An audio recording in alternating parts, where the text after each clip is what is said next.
What's going on, guys? Welcome to episode 13 of Beyond the Finish Line. Georgia was just having a mild panic attack because she likes to know who is introing the episode before I click record, and I was like, I guess we're going to find out, aren't we? Hello, The guys. look of fear on her face. Even if you watch YouTube for the first 22 seconds of this podcast, I promise it's worth it because... That is actually one I will say. Please watch, guys, because I was genuinely shitting it. I was like, he's going to do it again, isn't he? Because if you listen to last week's episode, Matt just stared at the screen and didn't say anything. So I had to say the intro. So Matt likes to keep me on my toes. He likes to keep you guys on your toes. So we're just here for the fun and games. It's my ADHD in full form. We just go on the ride together. Oh, don't blame the ADHD. You're just doing it to shit me at you. Bit of column A, bit of column B.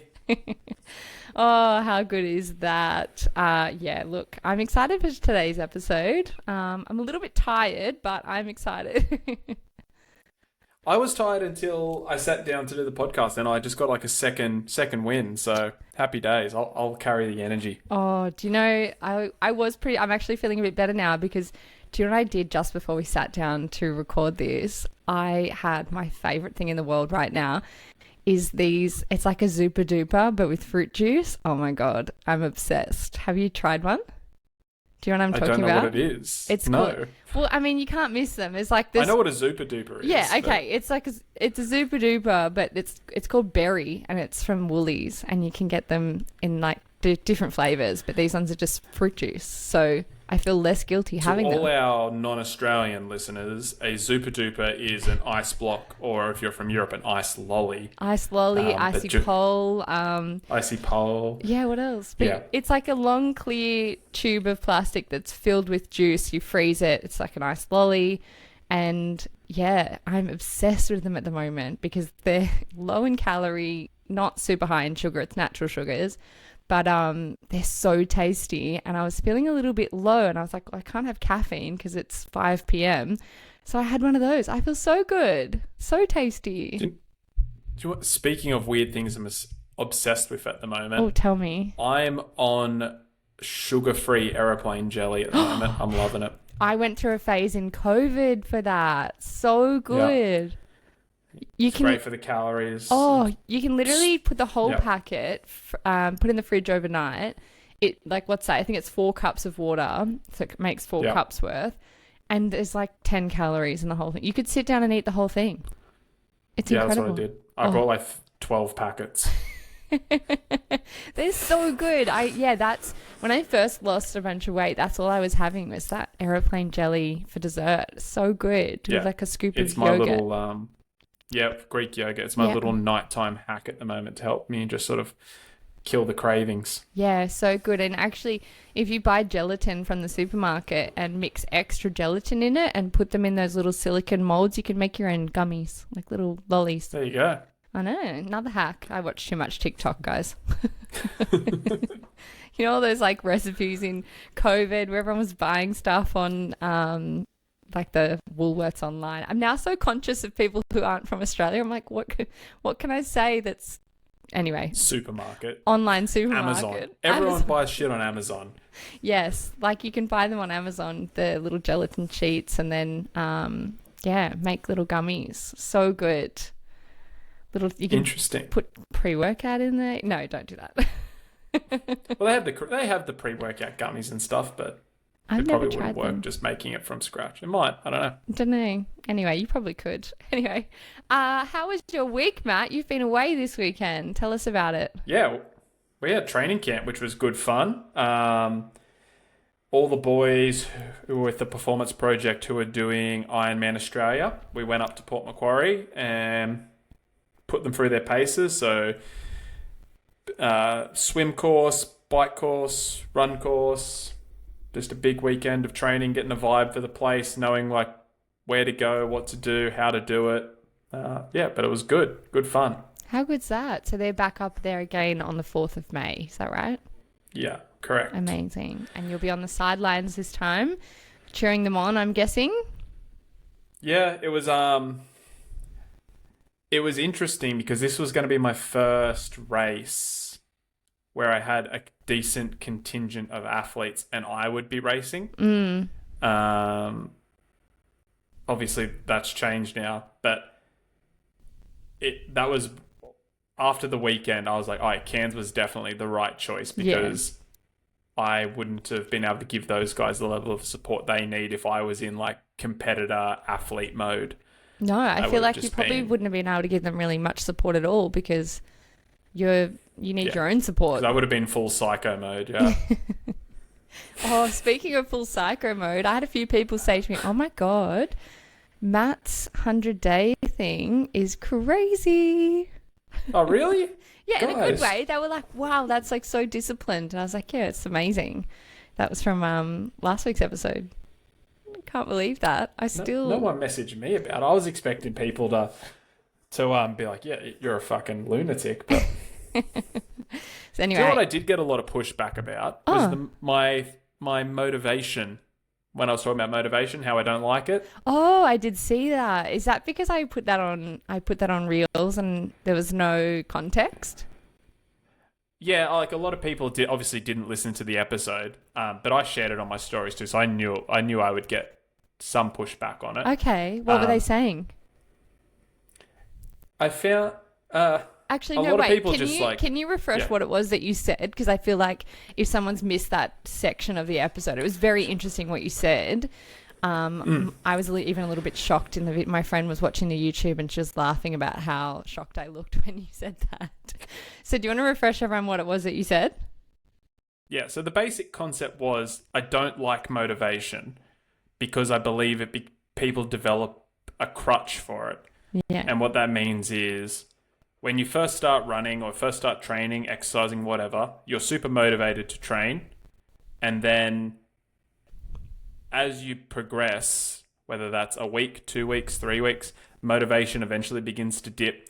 And then you go, oh, I'm not motivated to train today, I'll train tomorrow. And then all of a sudden, you feel like if you do not have motivation, you cannot train.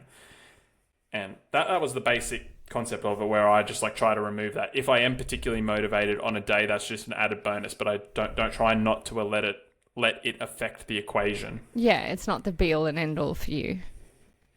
Yeah. And being a coach, I'm in an interesting position where I've got nearly 50 one-on-one athletes, and I hear them all talk about motivation very, very differently in their meaning of motivation. And I've been thinking about this more and more since, at like how if I say motivation and you say motivation, it means two totally different things to different people. Yeah. Like they don't really define language. And one person, shout out Bronwyn. Bronwyn's she works in education. She's one of my athletes. Actually, I'm going to bring up the message because this is just this is a prime example, and it's not right or wrong, but it's just like shows how people define different things. So Bronwyn said, here comes the research nerd in me, that in education we know empirically achievement and motivation are related, but have confirmed that achievement has causal dominance equals, which means you achieve equals you're more motivated to do the thing, you're going to spend more time doing the thing you achieve, and it goes around in a circle. Can you summarize that for me? I'm totally lost what that was about. Okay. Basically, it means classic. I was just like, wait, Matt's moving around. I went through that really, really quick. I apologize. Basically, it means you get motivated to do the thing. Yeah. You do the thing. You get rewarded to do the thing. Yeah. Therefore, you are motivated to do the thing again, and then you spend more time going around in that circle. So you do more. You get better at it. Yeah. Me personally, I wouldn't. At the start, that's motivation, but then at what point does it change from motivation to behavior? Yeah, to discipline, right?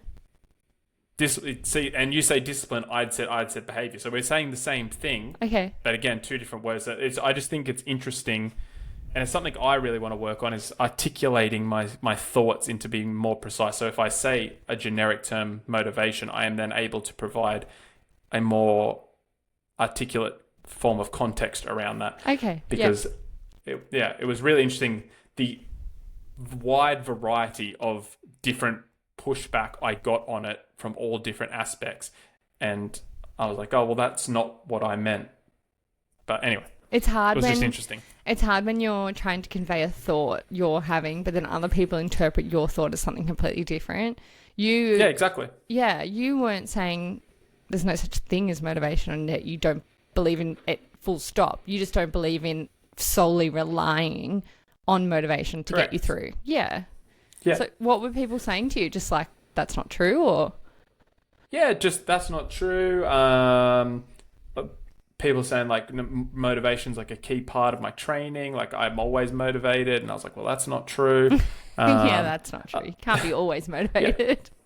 Yeah, and a variety of different things. And it was interesting. Some of the people I decided to reply to because they'd actually given me a thoughtful response. Mm-hmm. When I challenged them on it or questioned, I was like, cool, tell me more. Like, that's interesting.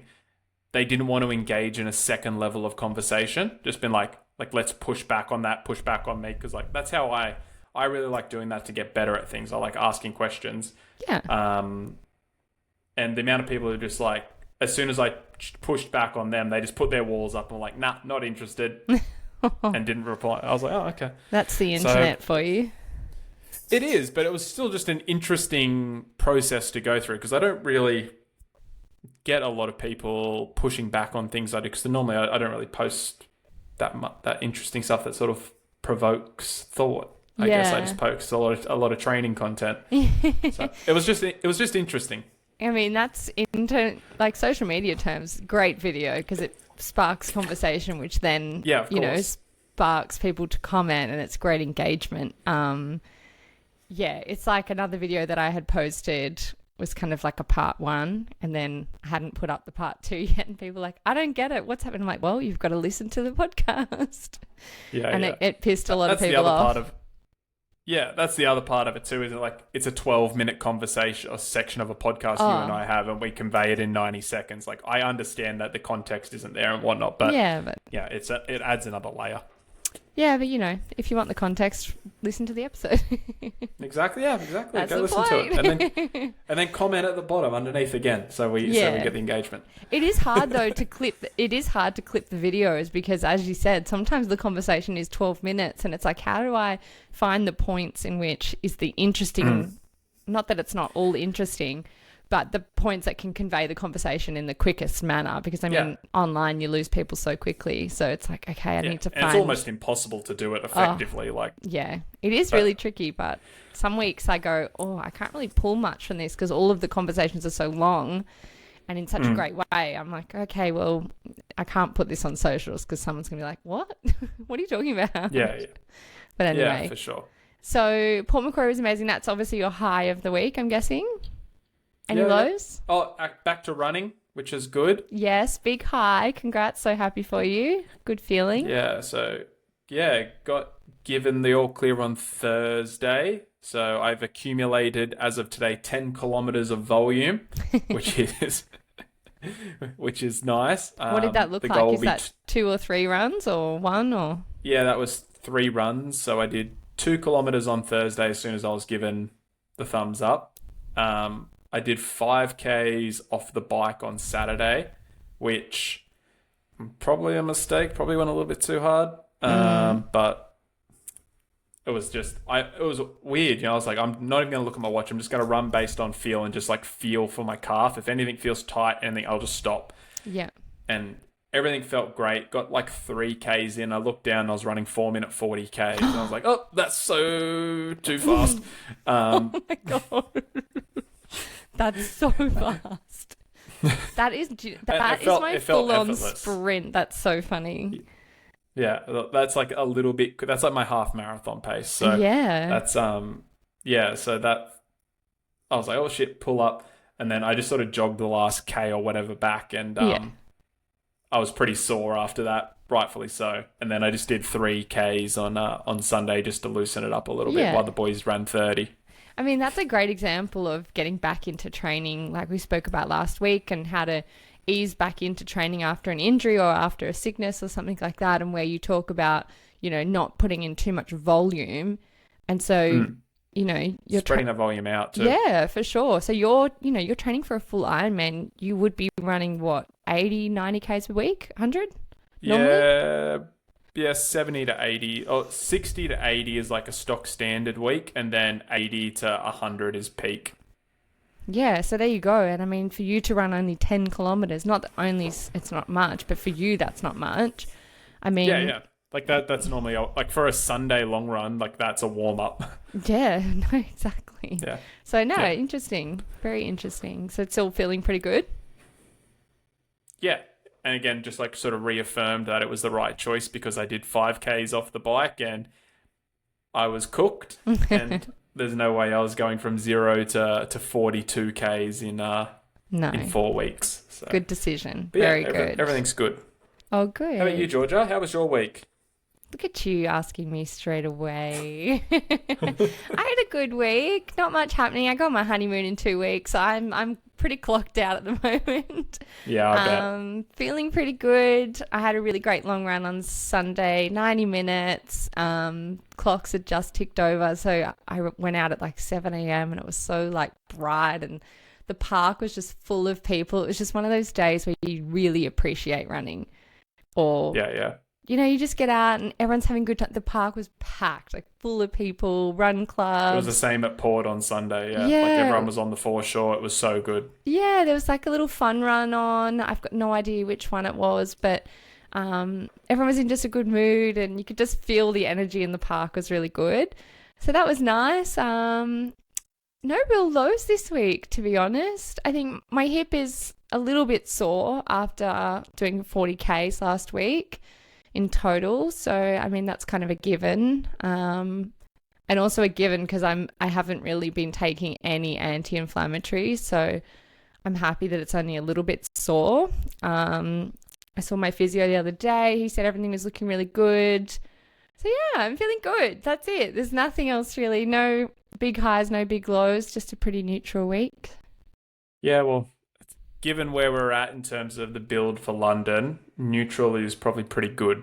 Yeah, totally. I think the only thing I'm still battling with is just the mindset of not my longest run most likely being a half marathon before London. I've got the Nike Women's Half Marathon this Saturday, which I just told Matt about. I forgot. He's like, the fuck? Oh, sorry. Excuse my French. I forget we're recording sometimes. I swear all the time. So I Oh, wouldn't even- dear. So, yeah, I did just say to Matt, oh, hey, forgot to tell you this Saturday. So my long run this week will be the half marathon, which I'll do nice and easy. But just wrapping my head around the fact that everyone else just finished this week their longest run for the marathon and not doing it was tricky. So, yeah, but that's okay. All a learning curve. Yeah, well, again, this is like where we talk about experience, and I use the term seen enough winters, right? And I think people, like a lot of people, understand that is like the more you do, and the harder things you go through, the more experience you build up, etc. Like you are just able to pull on these. You're able to pull on this experience to get you through things. So the fact that your longest run is 21 kilometers for this build does not mean your body has forgotten how to run 42. Yeah. So will it feel like a bit of a shock? Sure. But like, will there be any limiting factors? No. No, it'll be fine. A half marathon is not anything I'm not used to. So even to do that this weekend, that'll just feel really great. And I think after that, I'm going to feel really good and just remember like it's really just 30 kilometers and then 10 Ks of hell. So I'll be fine. Yeah. And you'll probably feel pretty decent going into the last 10. You'll just probably be a little bit tired, but like it's not going to be the same level of exhaustion you're used to. No, definitely not. And do you know what? I think it's really putting a big fire in my belly for Sydney. And, when I get back from the honeymoon, it'll be going all in on the Sydney Marathon training. And I'm so excited. I mean, obviously hoping everything stays, not injury and all that kind of stuff. I'm going to build my strength back up in the gym, but really focusing on just pushing as hard as I can to really give Sydney my all in August. So Yeah, it's It's getting me interesting. excited. Interesting. You said that because I literally just filmed a reel, and I said it's interesting that I went away on a training camp, did a monster amount of training, came back feeling more refreshed, more mentally ready to like push myself for cans. But normally you come back from a training camp or from doing London Marathon, you'd be like, I'm wrecked. Like I've just finished this training block. Like, oh, I need some time off. And I'm like, no, like I really want to push things up another level. Like for whatever I was going to do to Port, I want to ramp it up more, and like I want to hurt even more. Yeah. And I think it's interesting how some different events take It's a bit of change of perspective as perspective. well. Yeah. Yeah. Yeah, it is a change of perspective, you know. I think I remember last year thinking I can't imagine running a race and not going for a PB. I think every single run I'd ever done, every race was always going for a PB, whether that was City to Surf, whether that was Sydney Harbour 10K, didn't matter what it was. I was always going for a PB because in my mind I was like, otherwise what's the point? And Yeah. it's so It's a interesting. bit of fool's gold though. Yeah, and I mean, it's interesting how my perspective has changed this year. In Sydney's my A race, and as much as I would have loved to have run London for a time, but even things like I just signed up for City to Surf, but I'm going to run with friends. Whereas last year I ran it to get a time and I ran it alone. And I'm like, what's the point? I may as well, like, why am I doing this? Run with friends, go have fun. Like I'm running the Nike After Dark on Saturday with friends. Whereas before I would never have done that because I'd be so focused on getting PBs and all that kind of stuff. So it's definitely, this whole London experience has been an amazing shift in perspective for me. And I think that just comes with experience. Like whether it was, because there comes a point where you just need, like PBs get harder and harder to get, obviously. Yeah. And like there just becomes a point where like you need to just focus on training. Like you cannot peak 5, 6, 7 times in a year. Like most athletes peak twice. And one is normally 3-ish months before the second one. So like normally you would treat it like a qualifier and then like your world championship race, for example, and that would normally be sort of 3 months before. To go like, I'm going to peak for Hoka Half, then City to Surf, and then Gold Coast, and then Sydney, and then Three Bridges or Melbourne or whatever it is. It's just like, it's just so unrealistic. And that was me last year. That was my exact schedule last year, which I'm sure you remember. Just, it was nuts. But in saying that, just the opposite of when you're new to running, you can pretty much run a PB every single weekend. Yeah, you can. And that's what, I mean, that's what's great about running is you can always run a new PB, but yeah, it does get to a point where you actually can't keep getting these goals all the time. Yeah. Just the level of work grows. Like to take 5 seconds off a 5K time for you now, that might be 3 months of work. You know, like. Yeah, and I was listening to a reel by do you follow Philly? I think it's Bowden. She's the elite. Yeah, she's just about to do London Marathon on the elite start line. Elite race. Yeah, she's cool. Yeah, she's super cool, and I absolutely love her content. And she was saying about how people always assume that elite athletes have it easy, and that it's easy for them because they've been doing it their whole life. And she's like, it's not easy for me. She goes, this is really, really hard. And it's really interesting how, you have to also remember these elites are working their asses off. It's not necessarily something that just completely comes natural for them. So I really liked that perspective from her. And I think, she was talking about how hardly any of her sessions this block have been enjoyable. She said, I've had a handful of sessions I've liked, but the rest have been really hard. So I feel like that's going to be me for Sydney. Just really digging deep.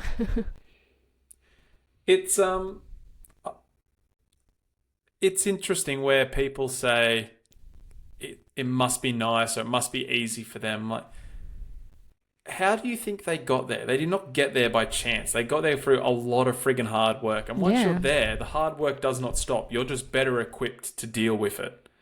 I guess that's the same though. If you look at how people look at business owners who are really successful, they'll always go, oh, Yeah. you had it so easy. And they're like, are you for real? This has been the hardest thing ever. This is so hard Yeah, for me. 100%. I've been through so much. I haven't had any luck. Or they go, oh, you're so lucky. And they're like, I'm not lucky. This is hard work. And I think that's the same for the elites, you know, this hard work. And it's hard work for them. It's also hard work for the people who are running a 7-hour marathon.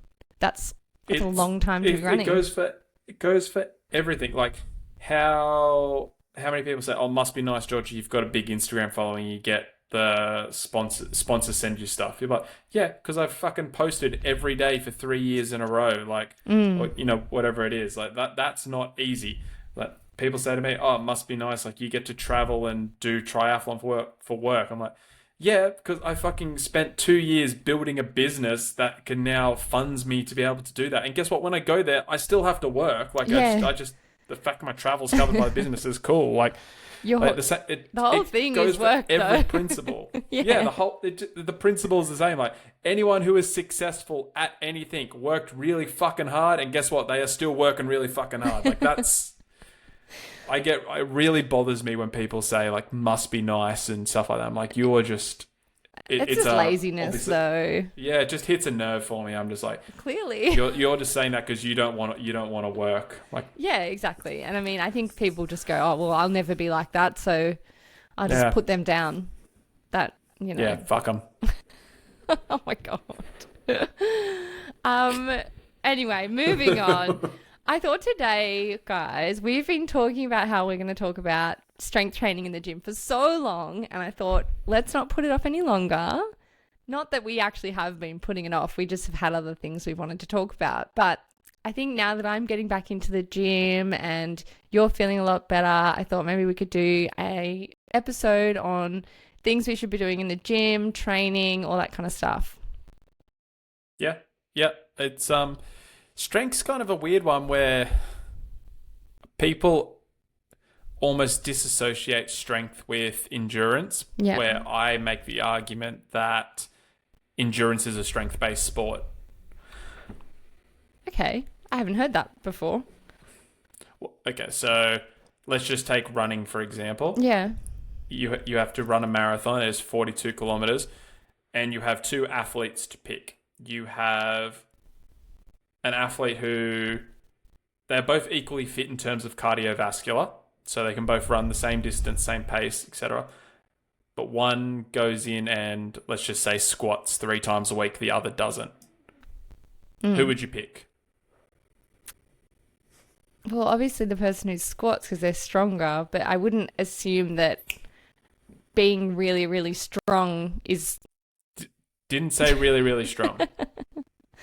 See, this goes back to what I was talking about with motivation in terms of like people defining language. I think when people think strength athlete, they think power lifter, bodybuilder. Yeah.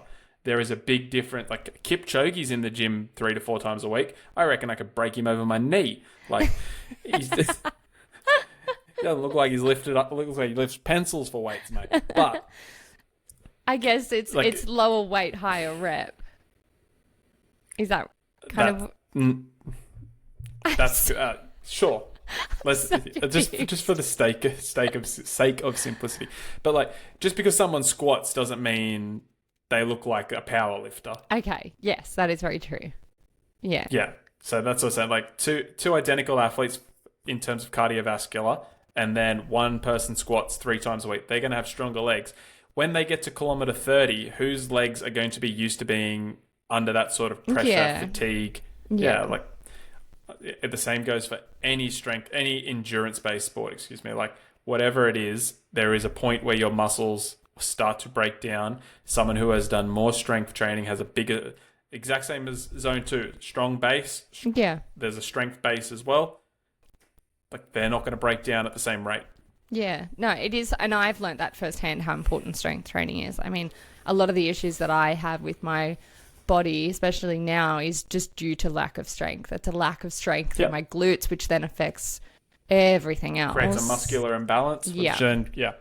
So for me, as I said, my issue is that I have a lack of strength in my left glute, which gives me sciatica. Which means your right glute overcompensates. Yeah. So Yep. then I'm overcompensating. So then if my hip is a little bit out, my form is off, my calf muscles hurt, I get Yep. bad, like my ITB hurts, and I always forget the inner. Anyway, there's one on the inside of your leg. I forget all the names. It always hurts, and then yeah, so it's a knock-on effect of all these different things that I get just because my glute is a little bit undertrained, and so that's the one thing I've constantly had to focus on is just glutes, glutes, glutes, glutes. And you wouldn't think before I started running, I never realized how connected everything is, and like a pain in my glute affects your back and then all the way down your leg. So Yeah. yeah, it's how do you know where to start? Like I know we've spoken previously about, beginner runners and starting in the gym, but I was thinking maybe we could chat about kind of what a beginner should be doing, and then maybe someone who's taking it a little bit more seriously, what they could be doing if they're training a few times a week. Where would you start? Because I know some people are going to be really lost with this and not know what the best place to start is. Yeah, and I mean, I know it's nuanced it's a podcast and it's so series. Yeah. It's a podcast series where we could do 15 episodes, like truly breaking this down. For people who are just starting, and it also depends if you're coming from. I'm assuming these people are not coming from a strength background. Obviously, that's very popular at the moment. Hybrid athletes, people coming from like CrossFit and high rocks, and even just like the normal sort of bodybuilding splits coming into running. I'm going to say these are the people who are mostly not doing that and just like running as their first form of exercise. Yeah. I always have my guys start with posterior chain conditioning. So that might sound complicated. Yeah. All that is pretty much what Georgia said. Glutes, hamstrings, calves. They're all connected. That's the chain, right? That's the posterior chain, correct. So if you imagine, and this might just add a little bit of context for people, if you imagine everything from your left glute down to your left Achilles is just all on a rubber band, and same on the right side. If something is out of whack, it pulls on the rubber band, and that's where your pain is generated. So if the left glute is out of whack, like Georgia, it might pull on her right Achilles, it might pull on her right knee, it might pull on her left quad. Like, you just don't know where the imbalance is going to go, but everything is connected basically from your hips down. And that's why we're just trying to strengthen that and make that as equal as possible. Okay, so for the posterior chain stuff, can you think of a couple of exercises off the top of your head that people could be doing to help with this? Yep. So squats, like I always start with compound movements. And now if you're not comfortable getting in the gym, putting a barbell on, you can do air squats, you can do goblet squats, you can do kettlebell squats. I would always start everything with squats. That is going to target quads. That's pretty much going to target your whole posterior chain, glutes, quads, hamstrings being the big drivers there. Also, just for context, compound movement just means it is targeting multiple muscles at the same time. Instead of just the one. So if you think about like a bicep curl, obviously just targets a bicep. A squat targets basically your whole glutes all the way down to your bottom of your calves. So then I would think about something for hamstrings that's maybe a little bit more hamstring focused, so something like a deadlift or a Romanian deadlift, or some people call them good mornings, all of those ones. So good. Yeah, but they're very, very simple techniques. Like deadlift, probably a little bit more advanced, but the Romanian deadlift or good morning, you could watch a YouTube video of that and be 98% competent. That you do not, it's not something you need a personal trainer for, or get worried about hurting your back. Like you watch one YouTube video or a TikTok or something of like your favorite gym influencer doing it, and you'll be fine. Yeah, like Romanian deadlift, or you guys have probably heard of them as an RDL. You can do those with a multitude of different equipment, or if you're at home and you can do it with a resistance band. Totally, I was gonna say, if you're at home, you can use a resistance band. There's lots of different ways you can do it, and you can actually look up, like Matt said, you can look up 5 different ways that you can perform an RDL, and it'll give you different options. So as long as you're feeling that working in your hamstrings. That's what's important. Yep, and hamstrings and glutes. And then the other big one is just calf raises, single leg and double leg. So You can do that important. weighted or non-weighted.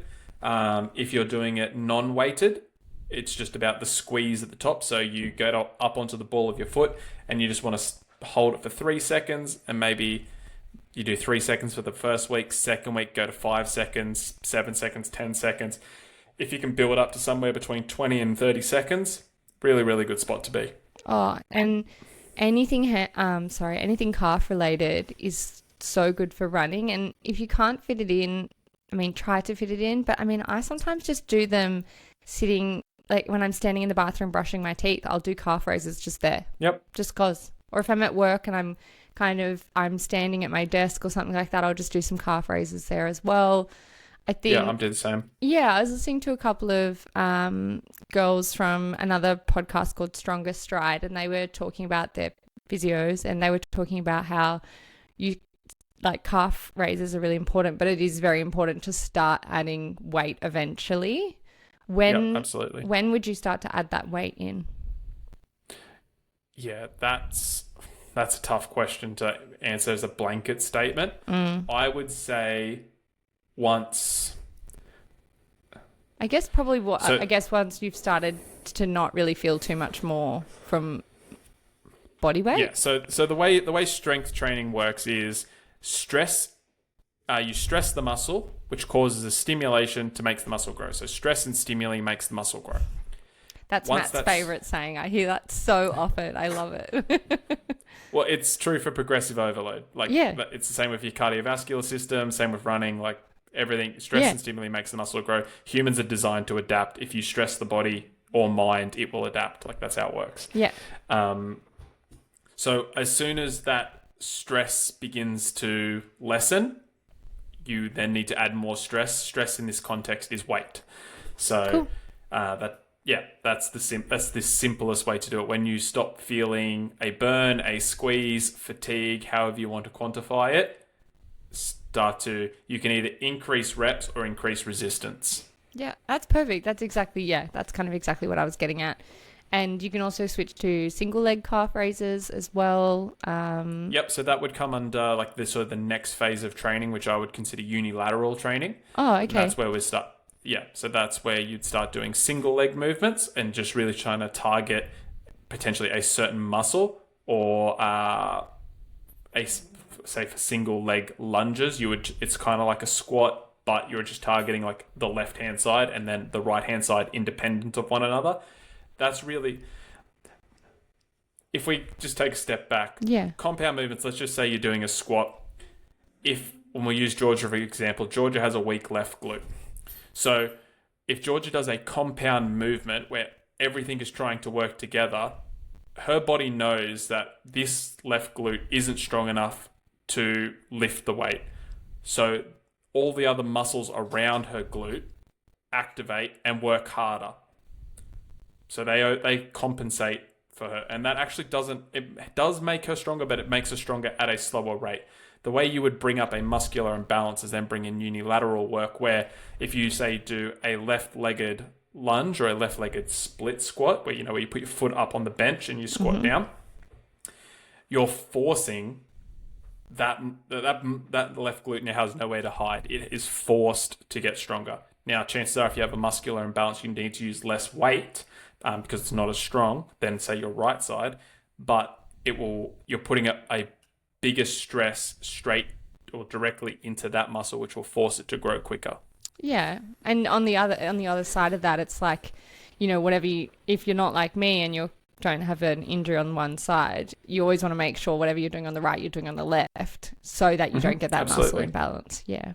Yeah, and a great way just to test for like basic muscular imbalances is like, let's just use calf raises for example. You'd say you do a left-footed calf raise, no weight or anything, and you just see how long you can hold it. And let's say you can hold it for 30 seconds and you go to the right foot and you can hold it for 18 seconds. You're like, oh, okay, so there is a 12-second muscular imbalance between sides. Oh, there you go. That is, and you can do that. Yeah. You can do that for, I mean, that's a bit bit of bush mechanic, but that's it's the principle's the same. The principle's And you there. can do that for any muscle basically. Yeah, I mean, a lot of people always go, my left side's stronger or my right side's better, you know. It's interesting how many like right side dominant people, their left side is stronger in the gym. And me, that's Yeah. me. Yeah. Usually, but I it's mean, interesting. I'm right-handed, but usually, like if I'm doing something, I will find it easier on my left than I do on my right. But in this case, my left is just weaker. Yeah, so normally if you're right hand dominant, and obviously if you're left hand, just flip it, but the right side is really good at producing force. So if I asked you to kick something as hard as you can, the right side would be significantly stronger. And then if I asked you to do something static, like an isometric hold, so say that calf raise on your left side, your left side would probably be stronger. Oh, so true. That's exactly what I'm like. So very good. So let's just quickly jump back. So you're saying if you're beginning in the gym, you can start with some squats. Then you might start with something that is working your hamstring. So that could be. So let's just say squat, RDL, and calf raise. That would be like the base requirement. Okay, and they're kind of, if you're going to the gym, you're doing those 3 exercises and you're repeating those every week just so you get better at the 3 things, taking note of if you're using any weights, how many reps you're doing, how many times you're doing each squat. So if you're going in and doing 3 sets of 12 reps, you're recording 3 to 4 for most beginners. 3 to 4 sets, anywhere from 8 to 12 reps of all of those movements for, I would say, 3 to 4 weeks. Just use that rule of 3 to 4. Yeah, would be like a really, really good just baseline get started. Most of you guys would probably progress out of that significantly quicker. Like after 2 weeks, you'd be like, okay, like I feel like I can put weight on, or I could do more reps, or another round, or whatever. Yeah. Okay, cool. And so then once they've kind of progressed through that, we're kind of moving into, you might be going to the gym maybe twice a week, or is this still once a week you would be doing this? So the science is pretty unanimous that twice a week for endurance athletes is Sweet all spot. that's needed for injury prevention. Obviously, the majority of endurance athletes are not trying to gain large amounts of muscle. So if you are trying to gain a little bit of muscle, you can bump that up to sort of 3 or 4 times. However, once you get over 3 times, the rate of returns, diminishes. So my basic rule of thumb is everyone's in the gym twice a week. And if they are a bit of a gym rat and love being there, love lifting, I'll give them a 3rd session. But realistically, you shouldn't, if you're running consistently, 3 times is plenty, because you also need to be able to recover from the lifting to run. Yeah. I would rarely go to the gym 3 times a week. I think I'm always in there twice a week. If sometimes, as you said, I do enjoy the gym. So sometimes I'm like, I'll just go and do some single leg stuff, or I'll go and do some stretching or some Pilates or something like that. Yeah. And it also depends on where you are in your training. So, for example, I always talk about how you can pull different levers, right? You can pull intensity lever, you can pull volume lever, whatever. It's the same with strength training. So when you're doing, like, at the start of your training block, let's say you're building to a marathon. Let's say you got 20 weeks to build for a marathon. Yeah. The first 10 weeks might treat it like a base building phase, to say that 3-month sort of period. There you can, like, you're really sort of lifting relatively heavy. You're lifting consistently because the intensity in your running sessions isn't there yet. Like you're building up to probably somewhere close to a half marathon. You're not really doing a lot of race pace stuff. You're just sort of accumulating volume and accumulating. I always talk about accumulating weight as well, which is just like if you squatted 100 kilos 10 times, you've accumulated a ton, right? Yeah. So you're accumulating weight, you're accumulating kilometers in the legs. Once we sort of hit that 10-week mark where, okay, the intensity of running is starting to ramp up, we need to bring down the intensity of strength work, because there is not enough recovery time between sessions. Yeah. As one goes up, the other one needs to come back down a bit. Exactly. Yep. Yeah. There's an inverse. Yeah, definitely. I mean, gosh, I couldn't do some of those sessions off the back of a leg session that's been really heavy. You can feel it straight away. You're And so just risk sore. of injury is just like, if you think about muscles, we'll go back to that rubber band analogy. Muscles are like rubber bands. After a strength session, remember when you're a kid and you play with like rubber bands, you could like stretch them out and they wouldn't really be elasticy anymore. Yeah. Yeah, that's It's kind of like like that. what happens to you. Yeah, after a big like you've done a big squat session, your muscles they're just all not placid, flaccid. Um, Georgia. I was I like, can't is he imagine- going to say what I think he's going to say? Well, it's true. That's all they are. Yeah. And I'm Georgia, such a child. I'm God, such a do child. not make me be the adult in this situation. God, it's a bad situation if I'm the one running the show. I know, jeez. And then you try and make the muscle like snap back into position while you're running through intensity. Mm-hmm. It only snaps one way and it's not back into position. Yeah, I was going to say it's not going The back. rubber band snaps. So yeah. Yeah. Yeah. So that's why it's really important that like you're moderating intensity correctly. Okay, so if you're going into the gym twice a week, say you could do one session that's kind of more of those squats. I'm so sorry, I always forget how you describe them, but you've got your squats, your RDLs, your calf raises, and then Posterior chain conditioning. Thank you. Oh my gosh. And then the second session, would you be doing kind of more of your single leg stuff in that second session, or would you be doing two sessions that are a mix of both?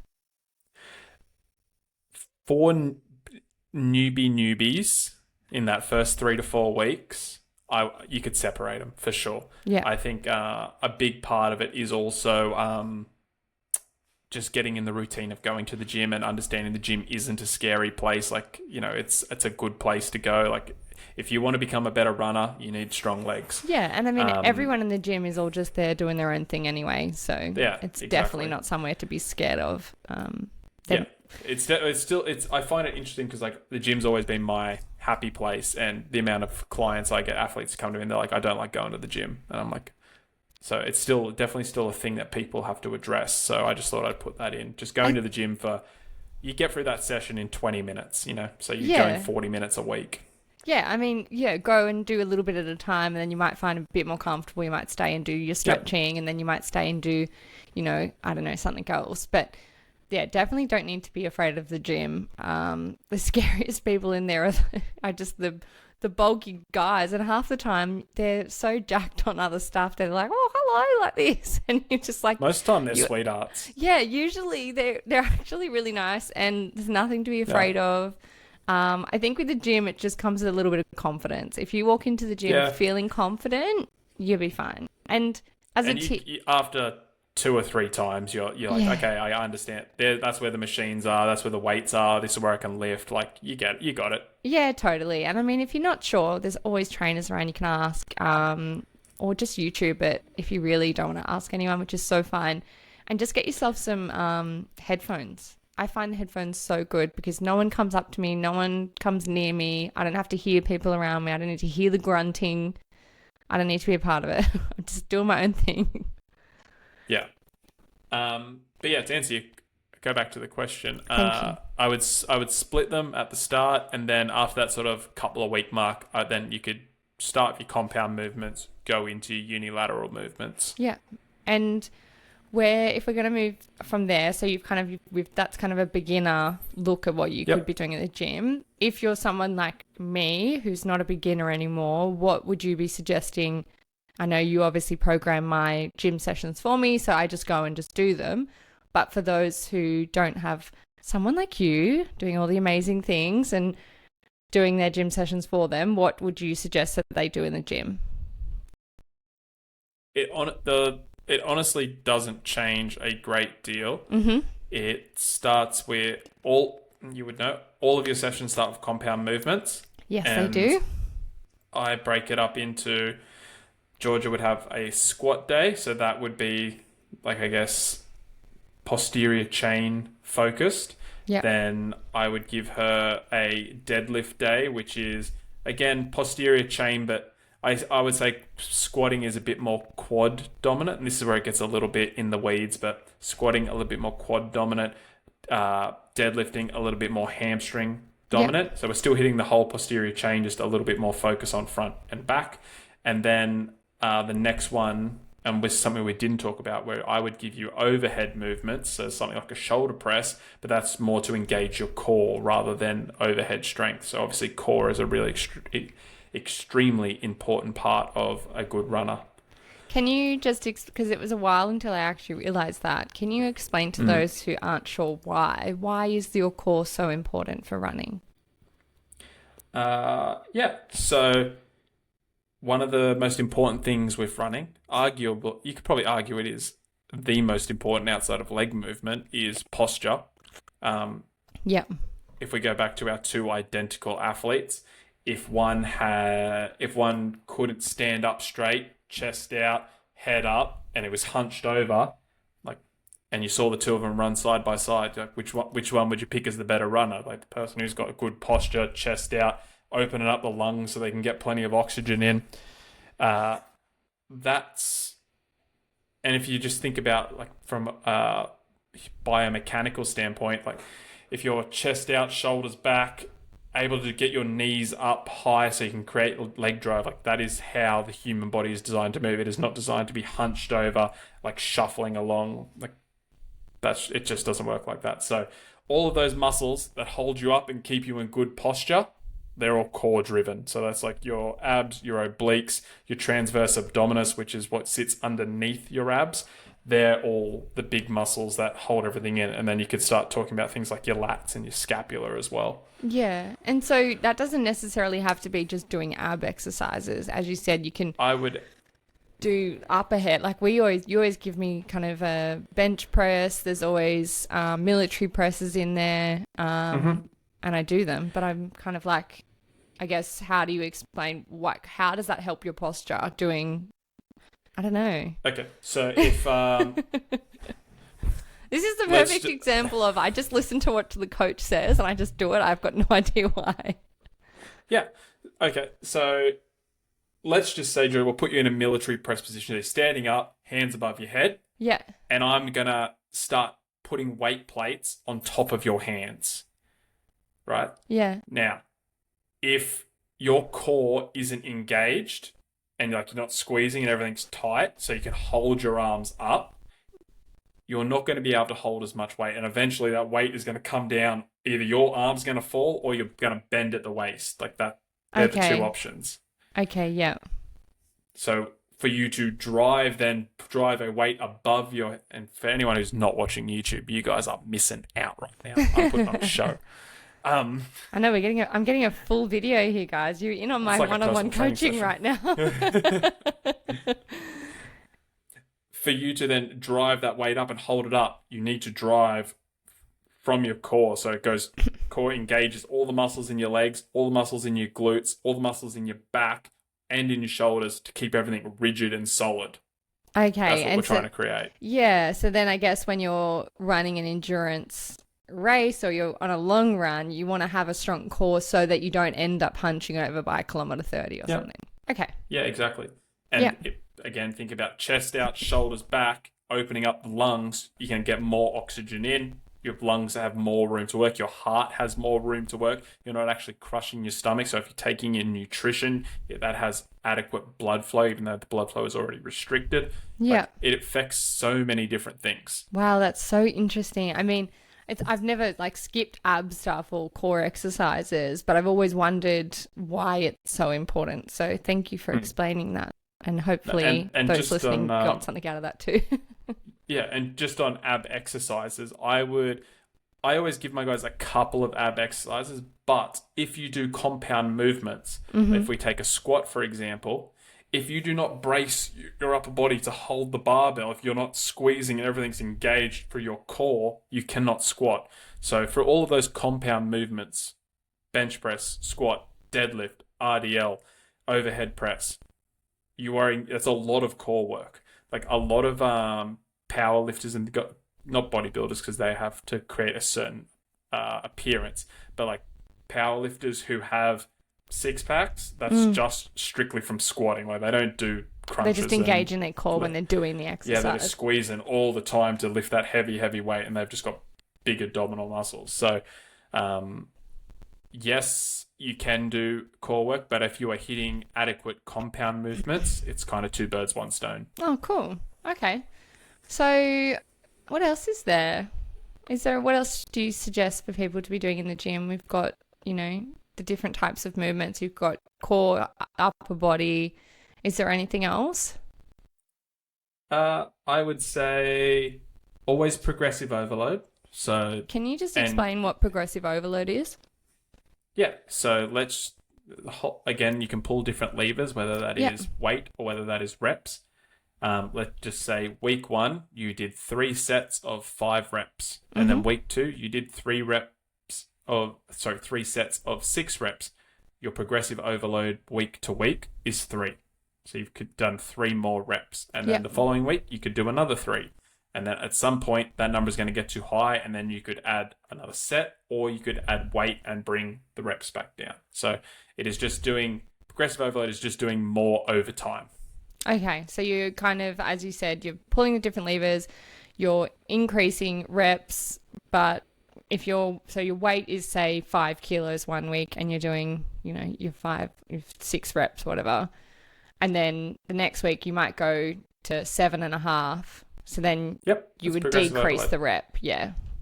Yep. It's exactly, if we just use like running as an example, like week 1, you might do 10 by 1 minutes at threshold. Week 2, 10 by 2 minutes. Week 3, 10 by 3 minutes. That is the progressive overload. Yeah. Long run, 10Ks, 12Ks, 14Ks, 18Ks, 21Ks. That's progressive overload. But I guess in the gym though, like as one goes up, the other one comes down, because you can't keep doing that many reps at a high weight, right? The reps eventually come down. Yeah, correct. Yeah. The same way that we tweak intensity with running. Yeah. Okay.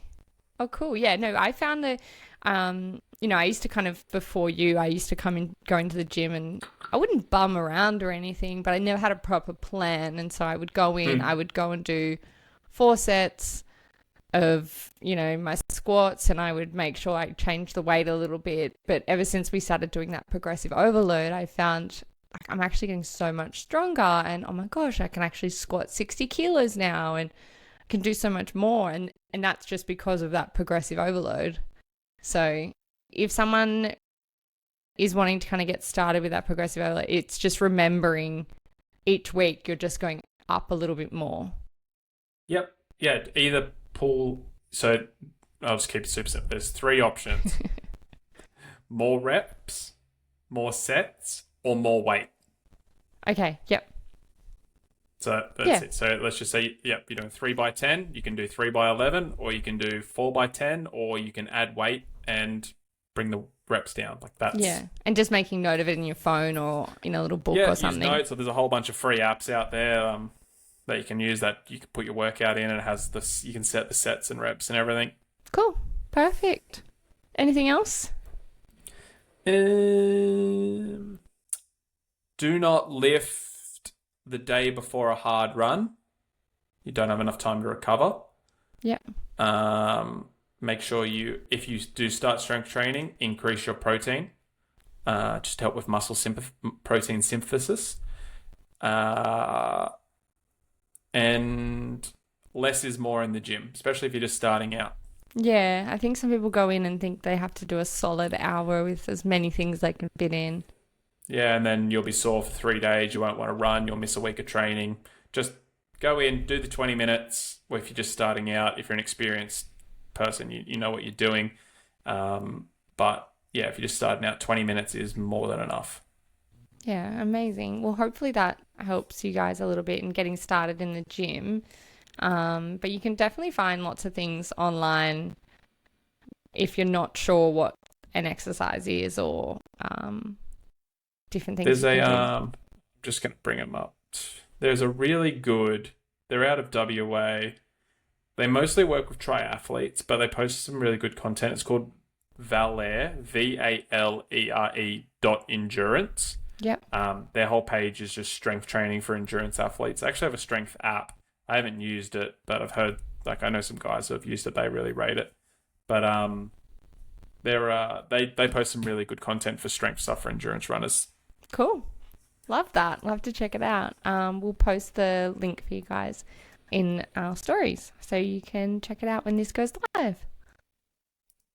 Amazing. Done. Amazing. Love that. Well, hopefully this helps you guys. And I mean, we've just, again, clocked just about an hour. So this is a good long run for you guys.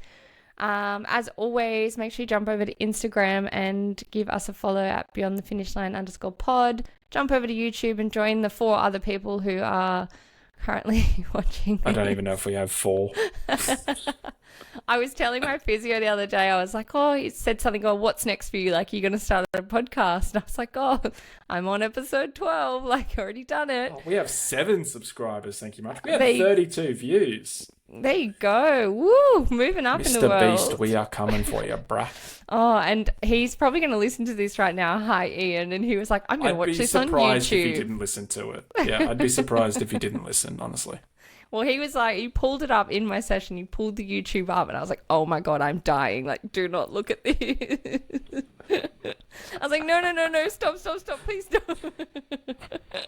For someone who posts their life on social media, I get so embarrassed so easily. And I was just also, losing the reels you post for Beyond the Finish Line is what goes on YouTube. Yeah, I know, but I purposely pick the ones where we're not like doing anything dumb.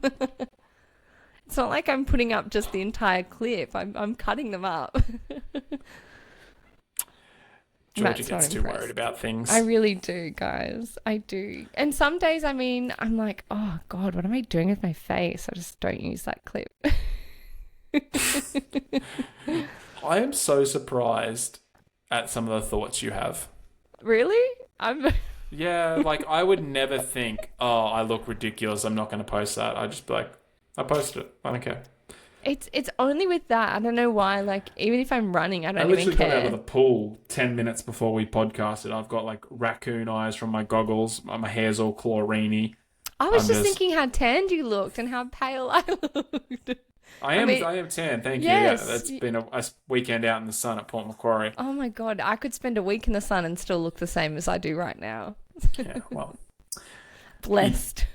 I've got the worst triathlete tan though, and it's not even like a good tan because like we've got like the shorts and the singlet, the shorts tan, so it's like only just above my knee, and it's just ridiculous. It's shocking, absolutely shocking. Yeah. Anyway, I hope this has been helpful for you guys. What an interesting way to end the podcast, talking about tan lines. Tan lines. Oh well, who knows how we're going to end the podcast? Some days we keep talking forever, and other days we're just like, bye. Hooroo. Hooroo. See you soon. And we'll chat to you next week. Can't wait. See ya.